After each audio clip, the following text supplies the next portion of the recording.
My name is Jeremiah Knox, and I never thought I'd have to defend my property from my ex-wife's new husband. But ever since she married Troy Maddox, something changed. He didn't just replace me in her life. He declared war on mine. I didn't see it coming.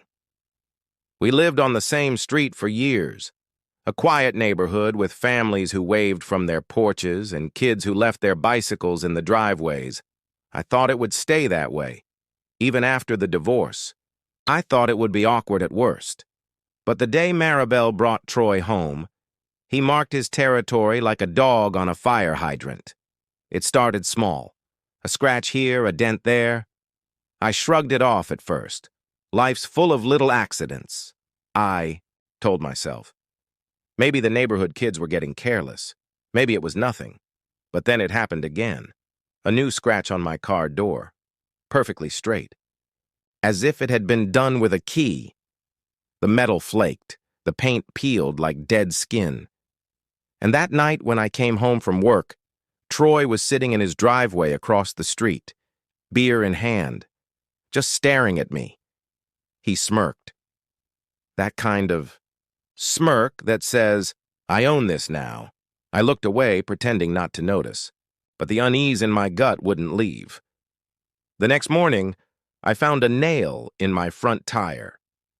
At first, I thought maybe I'd run over it somewhere, but when I pulled it out, I noticed how clean it was. No dirt, no rust, like it had been placed there, deliberately. I changed the tire, cursing under my breath, and glanced across the street. There he was again, leaning against his truck, arms folded, eyes hidden behind those cheap mirrored sunglasses. He lifted his chin, just a fraction. A silent challenge. I turned back to my driveway and forced myself to breathe. No confrontation. Not yet. But it didn't stop. A week later, another nail. Then a small crack on the windshield, like someone had thrown a rock from a distance. Checked my security camera, but it was an old model, blurry at best. Nothing useful. I called the police, but they couldn't do much without evidence. Probably some kids, the officer said with a sympathetic shrug. Keep an eye out. I nodded, thanked him. But inside, I knew exactly who it was, and he knew I knew. One evening, as the sun dipped below the rooftops, I was out in the yard watering the grass. Troy came out, shirtless, beer in hand, his tattoos catching the fading light. He leaned against his fence, watching me. I ignored him, focusing on the hose, the water arcing over the lawn, but he wouldn't look away. Finally, he spoke. Nice car, he said, his voice dripping with sarcasm. I didn't respond. He took a swig of his beer and laughed. Hope you got good insurance. That night, I lay in bed, staring at the ceiling, my hands clenched. I tried to think of the old days, when Maribel and I were happy, when we used to host barbecues for the neighbors, when laughter came easy. But those memories felt like they belonged to someone else. Now it was me against him. Me against the man who'd taken my place, and I couldn't let him win. Not like this. The next morning, I checked my car before heading to work. I circled it twice, inspecting every inch. No scratches, no nails, but the air felt charged, like a storm waiting to break.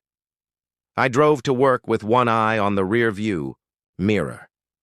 Every time I thought about Troy's smirk, my hands tightened on the wheel.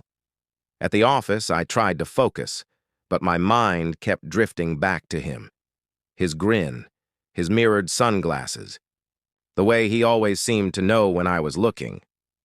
When I got home that evening, I parked and took a deep breath before getting out of the car. I scanned the driveway, the yard, the mailbox. Everything seemed normal, but that only made my skin crawl. I didn't see him at first, but then, from the corner of my eye, I spotted movement. Troy was in his garage, leaning against the doorframe, a beer bottle dangling from his fingers. He raised it in a silent toast, his smirk even wider this time. I clenched my jaw, forcing myself to stay calm. I wouldn't give him the satisfaction of losing my temper. Not yet. I turned and walked to my front door, keys trembling in my hand. That night, I sat at my kitchen table, staring at the wooden grain. The memories of family dinners and birthday cakes. I wondered if Maribel had ever loved me, or if she'd been waiting for someone like him all along, someone who could stand on a driveway, beer in hand, and smirk like he owned the world. Sleep didn't come easy. Every creak of the house made me tense. Every gust of wind felt like a threat. Around midnight, I heard a sound. Faint, but there. I got up, peered through the blinds. Nothing, just the quiet street, the shadows of mailboxes and fences, but I felt them, like a wolf waiting in the dark. I thought about calling the police again. But what would I say? That I was being watched? That my ex-wife's new husband was harassing me with smirks and scratches? They'd laugh me out of the station. So I made a decision. If he wanted to play games, I'd play smarter, I'd watch, I'd wait. And when the time was right, I'd make my move. I wouldn't be the victim anymore. I'd be the one who saw it coming. The one who refused to break. Because this wasn't just about property or pride. It was about proving to myself that I wouldn't let him, or anyone, bully me out of my own life. I closed the blinds and sat back down at the table. The shadows, long and familiar. My name is Jeremiah Knox. And tomorrow, the game would begin. Into my driveway, the tires crunching over the gravel, Omar's old pickup was already parked out front. He stood by the porch, arms folded, a quiet confidence radiating off him like heat. "You ready for this?" he asked as I climbed out. I nodded, and he gave me a grin. "Let's make this bastard wish he'd never heard your name." He climbed into his car and drove off, leaving a sense of finality in his wake. I stood there for a moment, watching the cruiser disappear around the corner, the sound of its engine fading like the last note of a long, bitter song. The street was quiet again, the birds singing as if they'd never stopped. I looked at my house, my home, and felt something I hadn't felt in a long time. Peace.